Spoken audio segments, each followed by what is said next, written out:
dhuga baatee obboleettii keenyaatti.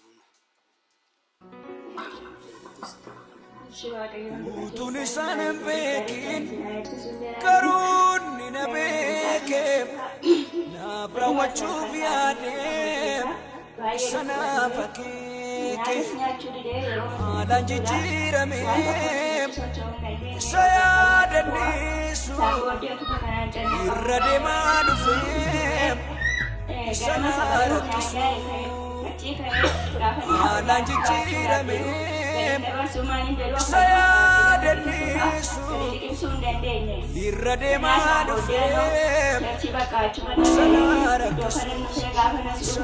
namni waaqayyoo baay'ee teellaadhafe kadhachiisee fi baay'ee namni waaqayyoo kadhatee fi zayitii dibataatti godhanii kadhatanii fi yaaddeenii fayyaadan dhugaa isaa asii galeechuudha nyaanyaanaa kennaan jedhe si'a nama kushadee sadii kushadee bakka gaatee safaan saayidaa dubbachuu dammaree sagalaman dubbanne dhugaadha waaqayyoo duratti nu gaaba ammas isaa ta'uu jira jechuudha nama sasitti waan tokko dubbachuu dandeenya akkasumas baay'ee taa'ee isaaf kabajaa gubaa waaqayyoo kabajaa araaraa isaanii fiddateera warra nuu kadhateeraa raadiyoo gomisgaanuu waaqayyoo ayyaana isaa kana caalaatti jajjaadachaan isaanii eebbisuu jira ammas waaqni jiraataan ayyaana kenneeffata ammas isaaf badhuuf yeroo hundumaa bara baraan isaaf jijjiirame waaqayyo guddaa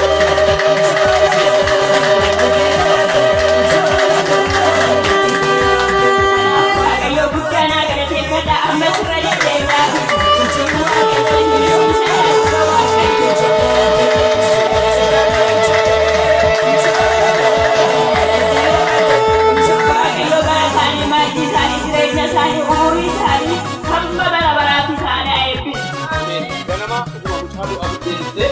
waaqayyo galata argatu baay'ee chaalenjii ture